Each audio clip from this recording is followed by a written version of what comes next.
Hi, it's Monday, the 24th of June, and we're here to look at today's astrology for the next couple of days.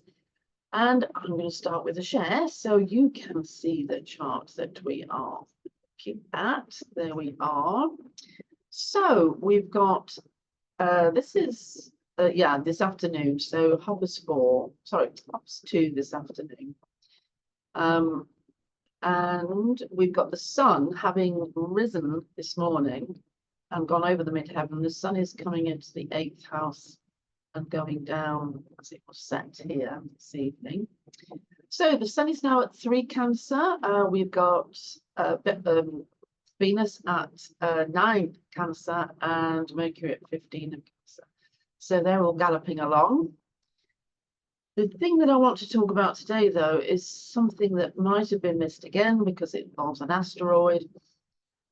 This is Athena, long name Pallas Athena. And Athena is actually making a trine to Saturn. But the interesting thing for me is it is going to happen in water. So we've got Saturn in Pisces, and we've got Athena in Scorpio, which is very interesting mix all by itself. And we appear to be coming up to a grand trine. Now, a grand trine means that 3 planets pick up the 3 corners of a triangle, triangle. Because Mercury is here at 15 and will very quickly get to 1920 and therefore make up this grand trine with Athena at 20 and Saturn at 19. Okay, so what I'm going to do now is I'm going to stop the share, and I'm just going to talk to you for a moment about water, the element of water, because understanding the elements and the zodiac signs is absolutely crucial. It's central to the astrology that I actually practice. So the element of water, mystical, indeed it is. So this energy, water, exists in our world, in our dimension, in the 4% of the cosmos that we live in. So we live in a known world, a known universe of 4%. There is 96% missing. The scientists decided this. They said in order for everything to stay where it is, that we need to add something called dark matter and dark energy. And so there is 96% that is invisible. I'm putting my hands all through it at the moment. It doesn't interact with our world. So we live in 4%, and in the 96% there are other things. So we're in one verse. Well, a multiverse exists in the 96%. We are a universe, a one verse. They are a multiverse. In that 96%, as far as I'm concerned, we have the spiritual elements of water and fire. They exist in our world too, and their correspondences exist, the 96% and the 4%, you see what I mean? So we can look at fire and water and its physical form in our universe, but it has a spiritual, mystical form which receives dialogue. There is a dialogue that goes between the spiritual water, which equates to the soul, and the spiritual fire, which equates to the spirit. Okay, so I've introduced fire and spirit there, just sort of to give you the sort of the quick plan. Water then is one of the elements, one of the 2 elements that exist in the 96% and in the 4%, and we also have physical representation of them. Of it. Sorry. Okay, so water is quite interesting anyway in its physical components because it can be liquid, it can be gas, it can be solid, ice. So it kind of proves to us that water has many different guises. Okay. So the element of water is then divided up into 3 zodiac signs. And this is where we get onto familiar territory. So these zodiac signs are the 3 different levels of water. So we have a higher, I'm going to say higher rather than deeper, it doesn't matter. So let's say higher, and then we have a middle ground, and then we have the first layer of water. So I want to look at these first. So Cancer. So Cancer is our closest experience of love, because Cancer represents the love of a mother for a child. It's an unconditional love. I spoke about it last Friday in the video, or is it last Thursday? Looked at the Cancer Capricorn axis. Thank you for all the views on that, by the way. It apparently went viral on YouTube because of the title, I guess. It's an eye-catching title. So we had loads of people look at that one. Thank you. Anyway, going back to Cancer. So Cancer is our first experience of love.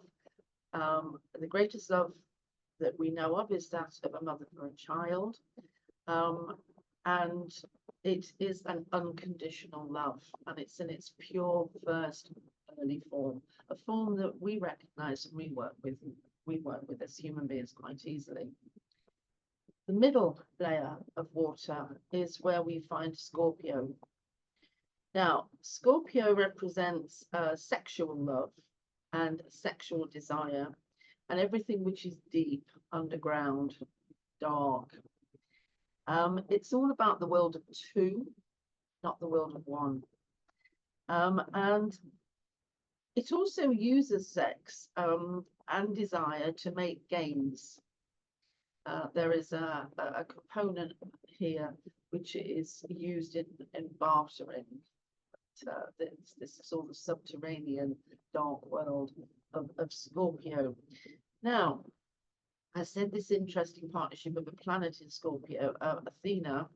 So Pallas Athena is in Scorpio at the moment. Because Athena is a great strategist and feisty, clever, a great artisan, I think that energy is making the most of its time in Scorpio and really enjoying bringing into our consciousness or unconsciousness a level of sexual mischief, if you like, or quitishness, if you like. Certainly there will be strategies around it, I think, available to us at the moment. And then the last of the water signs, the highest, if you like, because it's the furthest out, is Pisces. So for all of us, the energy of Pisces offers a dream. It's Disney World. It's a fantasy. It's a place where dreams come true. And it has a magic. We could make the accusation that the Pisces energy is not real. It is fantasy. It is great white light. It is illusion. It is wishful. Okay, so those 3 levels of water, 3 layers of water we call zodiac signs, are interacting on a personal level, that's Cancer, an interpersonal level, Scorpio, and a transpersonal or collective level, and that's Pisces. So if 3 planets get into position where they are within 1 degree of awe in their connection to each other, then they are in this formation that we call a grand trine. And a grand trine has a particular property in that it can lock everything else out. And it can operate individually, if it can be individually, and it can operate all on its own. The 3 components in the zodiac signs can be in their own world. Okay, so can they be in their own world separate to us? No, they can't, because everything is connected, us included. We're all working in this giant, invisible 3-dimensional web. So yes, our unconscious is working with things that we don't consciously think of. However, when we work with cosmos or spirit, we can tune into them. This is why I love astrology, because I can tune into things that I can't see and wouldn't know about otherwise. And then I find out that they're there. Well, there we go. So I am just going to look at this again while I talk to you. So Mercury coming up to this. So Mercury is representing Cancer, or is in Cancer rather. And so Mercury is talking from the personal level. It's coming from the layer of mother, child, family, the unconditional, simple love, our first initiation into the world of water. Okay, Mercury is bringing a level of connectedness, of communication, of information. That's what Mercury does, it connects things up. Athena, I've talked about just a little. Athena in Scorpio is enjoying a wonderful world that works with Athena. So it's all about the intrigue and the mystery, and getting what she or he, I know Athena has a female name, but she or he wants. And also mastery. Scorpio is about mastery, and so Athena is enjoying the atmosphere of mastery, because that's what she loves too. So she is a warrior, and is very much involved with your herbal healing stuff. Anything which is sort of not mainstream medicine. The complementary medicines, if you like, complementary therapies, all come under Athena.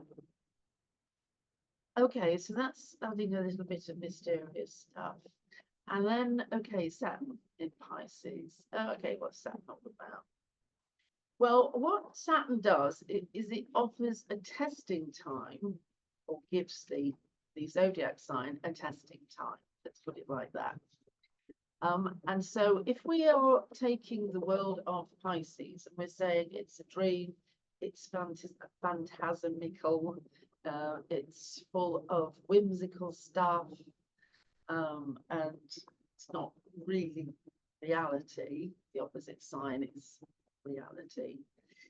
Then we're saying that Saturn is testing Pisces, testing our dreams, testing our beliefs, testing our fantasies, testing our vision of wonder and wondrous, and introducing us to something more prosaic, sort of like the old water in the face, back to reality. Okay, putting them together. Whereas at the moment we are being tested in the world where we believe in fantasy, where we believe in magic, where we believe in wishes coming true, where genies spring out of bottles and offer us 3 wishes. If that is a little bit tarnished at the moment, and we're starting to feel, where is the magic? I can't get the magic anymore. I can't get that wonderful, uplifting belief that one day, so what the connection with Athena, with all her strategies and skills in Scorpio, is that she offers a different kind of magic. It's deep, okay, it's dark, and it can be very much the world of 2 as being an access point. However, it is water, and this is a different magic. It's just not as white as the Pisces white.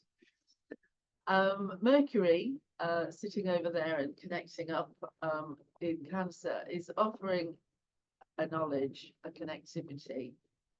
It's talking, it's understanding, it's researching, and suddenly getting it, hearing the communication. The penny drops, and suddenly,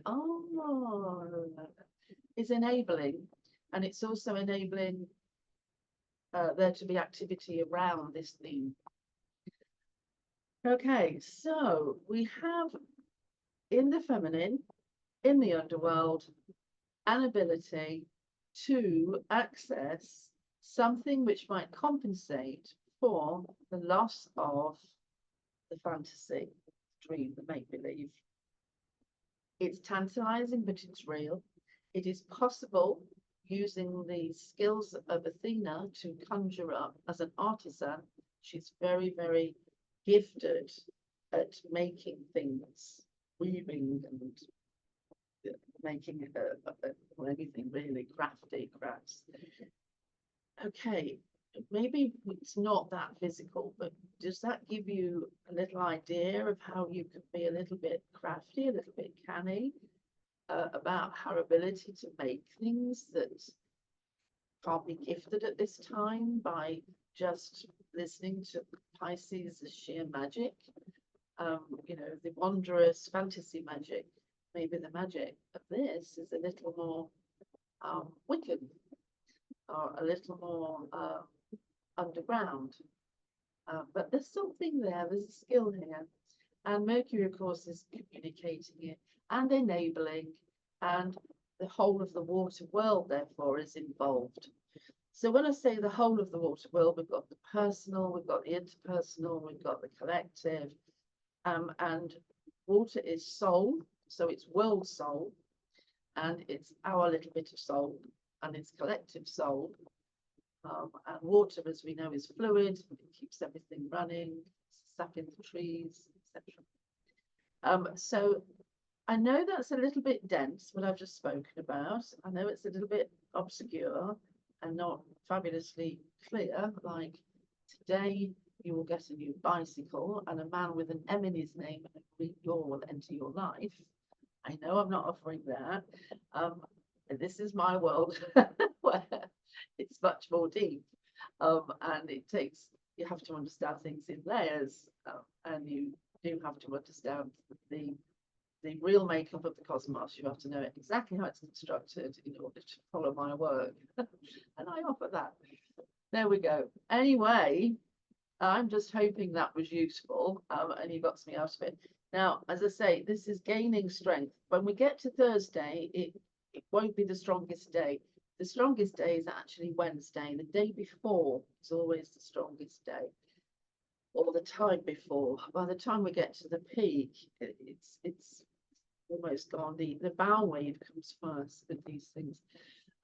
So it's gaining strength late Tuesday. Wednesday you should be working with it. Thursday it's peaking, and it won't be so strong, but you will have listened to it, kind of think about it and how to apply it to your life, your meditation, and your personal growth. I hope that was sorry if it wasn't, but it was great to talk to you anyway, and I've enjoyed it. Okay, well, I'm going to say goodbye now, and thank you very, very much for joining me. And I'll see you tomorrow, I hope.